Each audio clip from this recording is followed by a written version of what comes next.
کیا دبے جس پہ حمایت کا ہو پنجہ تیرا۔ اب فلسطین کے حالات آپ کے سامنے ہیں،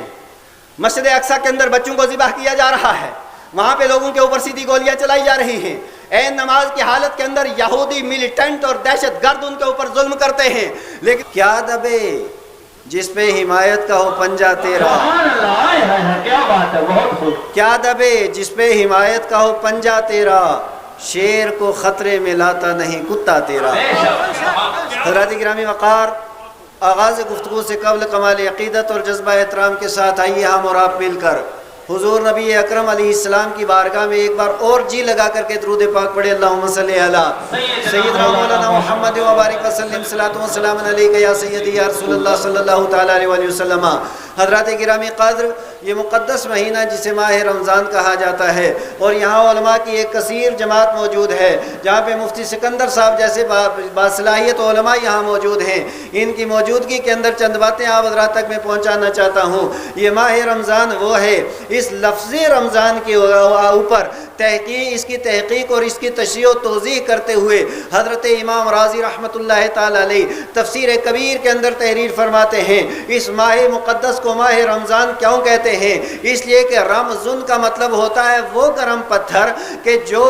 لکڑی کو، کاغذ کو، ہر چیز کو جلا کر کے راکھ کر دے، اس کو رمز کہتے ہیں، اور اسی سے رمضان بنا ہے۔ اب اس کے درمیان موافقت کیا ہے اور اس کا ماخذ، اس کے جو جس سے یہ مشتق ہے اس کے درمیان ربط کیا ہے؟ تو آگے امام فرماتے ہیں کہ جس طریقے سے گرم پتھر یہ لکڑی کو جلا کے راکھ کر دیتا ہے، اسی طریقے سے جو بندہ مومن ماہ رمضان کے روزے رکھتا ہے، تراویح کرتا ہے، تراویح ادا کرتا ہے اور بکواسیات سے باز رہتا ہے، اللہ اس کے گناہوں کو جلا کر کے راکھ کر دیتا ہے۔ سبحان اللہ، سبحان اللہ۔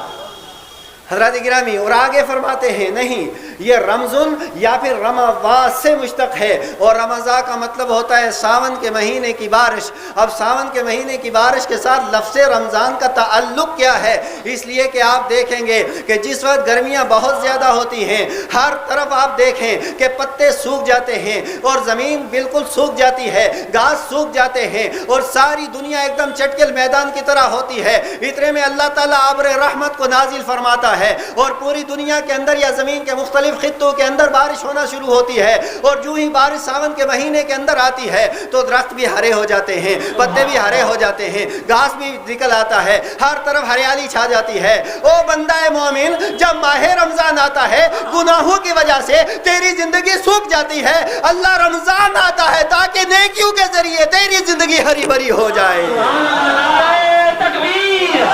نعرہ رسالت، قائد اہل سنت۔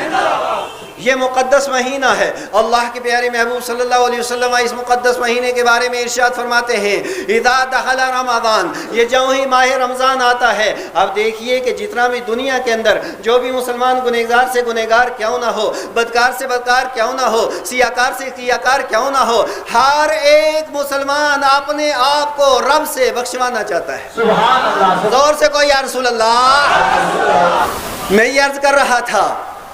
ہر ایک گنہگار سے گنہگار بندہ کیوں نہ ہو،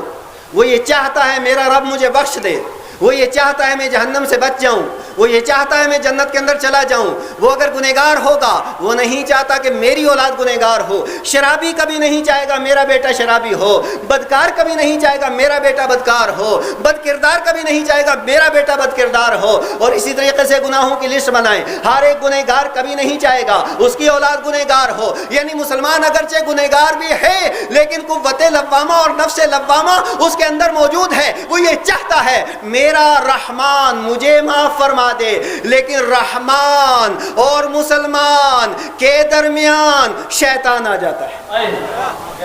شیطان آ جاتا ہے، یعنی مطلب کیا ہے؟ یہ نماز پڑھنا چاہتا ہے وہ پڑھنے نہیں دیتا، یہ روزہ رکھنا چاہتا ہے وہ رکھنے نہیں دیتا، یہ اللہ کی راہ میں خرچ کرنا چاہتا ہے وہ خرچ کرنا نہیں چاہتا، یہ زبان پہ کنٹرول رکھنا چاہتا ہے وہ کنٹرول رکھنے نہیں دیتا۔ بے شک بے شک بے شک، حق ہے۔ اب کچھ لوگ کہیں گے کہ نہیں جناب والا رمضان میں تو یہ بند ہوتا ہے، پھر کچھ لوگوں کی زبان پہ کنٹرول کیوں نہیں؟ بھائی کچھ کو تو انچارج بنا کے بھی جاتا ہے نا۔ تو میں یہ عرض کروں، اب یہ شیطان بیچ میں آ جاتا ہے اور آنے کے بعد یہ طرح طرح کے گناہ کرواتا رہتا ہے، لیکن واللہ لطیف بعبادہ، اللہ تعالیٰ اپنے بندوں پہ بڑا مہربان ہے، وہ اتنا مہربان ہے، اتنا مہربان ہے۔ صحیح بخاری کی حدیث ہے، اللہ کے پیارے محبوب فرماتے ہیں اذا دخل رمضان، جب ماہ رمضان آتا ہے، فتحت ابواب السماء وفی روایت فتحت ابواب الجنہ، آسمان کے دروازے کھول دیے جاتے ہیں، جنت کے دروازے کھول دیے جاتے ہیں، وغلقت ابواب النیران، جہنم کے دروازے بند کیے جاتے ہیں، وسلسلت الشیاطین، اور سارے شیطانوں کو قید کیا جاتا ہے، صبح ہو کے شام ہو، دن ہو کے رات ہو، یہ مسلمان جب اپنی جوین نیاز پروردگار عالم کی بارگاہ میں خم کر دیتا ہے، آنا اس کا کام ہے، بخشنا رب کا کام ہے۔ نعرہ رسالت، دونوں ہاتھ بلند کر کے یہ نعرہ رسالت۔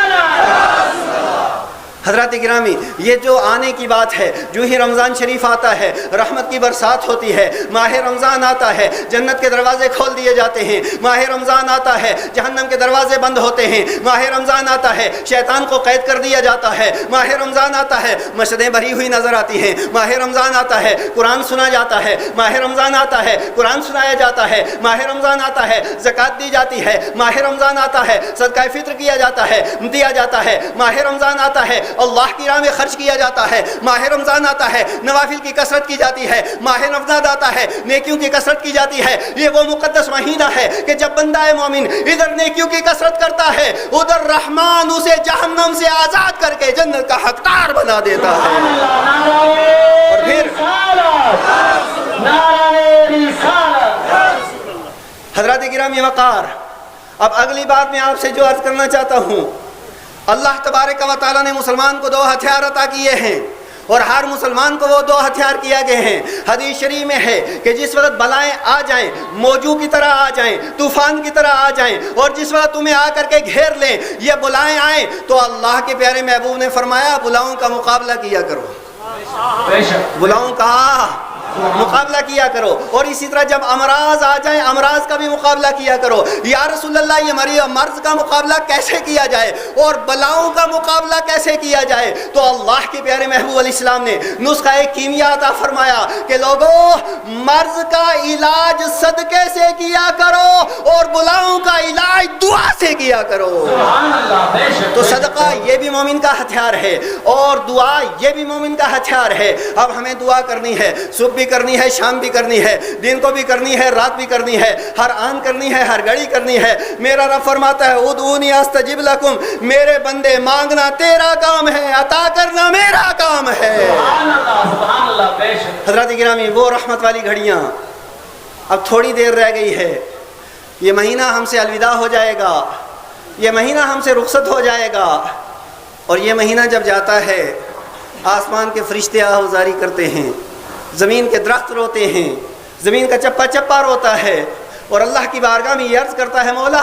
یہ وہ مقدس مہینہ تھا کہ یہ مسلمان تیری بارگاہ میں آتے تھے، تو انہیں بخشتا تھا، اور لاکھوں کی تعداد میں ایک دن بخشتا تھا، اور اس کے بعد ماہ رمضان کی جب آخری رات ہوتی ہے سارے مہینے کے برابر اس رات تو بخشتا تھا، ان کو معاف فرماتا تھا۔ میرے اللہ، یہ مہینہ تو اب چلا جا رہا ہے، اس کے بعد پھر بے حیائیوں کے دروازے کھلیں گے، برائیوں کے دروازے کھلیں گے، لوگ برائیاں کرنا شروع کر دیں گے، یہ آسمان بھی روتے ہیں اور زمین کے پتا پتا رونا شروع ہوتا ہے۔ حضرات گرامی وقار، میں آپ سے پوچھنا چاہتا ہوں، آج ماہ رمضان ہم سے الوداع ہو رہا ہے، ماہ رمضان ہم سے جا رہا ہے، اور جانے کے بعد یہ پیغام دے کر کے جا رہا ہے کہ میں آیا تھا، شیطان کو میں نے بیڑیاں ڈالی تھیں اور تمہیں آزاد کیا تھا، مسجدیں آباد تھی، بعد میں بھی آباد رکھنا، قرآن پڑھا جا رہا تھا، بعد میں بھی قرآن پڑھنا، نیکی کی جا رہی تھی، بعد میں بھی نیکی کرنا، صدقہ و خیرات کیا جا رہا تھا، بعد میں بھی صدقہ و خیرات کرنا، پورے سال کے لیے یہ ایک نظام الاوقات دے کر کے، ایک نظم و نسق دے کر کے یہ رمضان ہم سے الوداع ہو رہا ہے۔ او مسلمانوں، عہد کرو، کوئی بات نہیں، اگرچہ گولیوں کی آندیاں کیوں نہ آئے، تیروں کی بارش کیوں نہ آئے، کتنے بڑے ظلم کیوں نہ آئے، ہماری گردن کٹ تو سکتی ہے لیکن انشاءاللہ ہماری نماز نہیں چھوٹے گی انشاءاللہ۔ نعرہ تکبیر، نعرہ رسالت۔ حضرات گرامی وقار، میں آپ سے 2-3 باتیں کہنا چاہتا ہوں، اور اس وقت دیکھیے آپ پوری دنیا کے اندر مسلمان ایک قسم پرسی کا عالم ہے مسلمانوں کے اوپر۔ آپ فلسطین کے حالات آپ کے سامنے ہیں، مسجد اقصی کے اندر بچوں کو ذبح کیا جا رہا ہے، وہاں پہ لوگوں کے اوپر سیدھی گولیاں چلائی جا رہی ہیں، عین نماز کی حالت کے اندر یہودی ملیٹنٹ اور دہشت گرد ان کے اوپر ظلم کرتے ہیں، لیکن اس کے باوجود بہت سے مسلمان ایسے چپ رہتے ہیں۔ میں آپ سے پوچھنا چاہتا ہوں، یہ فلسطین کے اوپر جو اتنا بڑا ظلم ہو رہا ہے، یہ اقوام متحدہ کو نظر نہیں آتا، UN کو نظر نہیں آتا، انسانی حقوق کے بڑے بڑے سربراہوں کو نظر نہیں آتا، انسانی حقوق کے علمبرداروں کو نظر نہیں آتا۔ ہو گئی رسوا زمانے میں کلہ لارا رنگ جو سراپا ناز تھے آج مجبور نیاز۔ میں آپ سے پوچھنا چاہتا ہوں میرے پیارے اسلامی بھائیوں، ایمانداری سے بتائیے، یہ پوری دنیا کے اندر جو جگہ جگہ پہ مسلمانوں پہ ظلم ہو رہا ہے، بولو بند ہونا چاہیے کہ نہیں ہونا چاہیے؟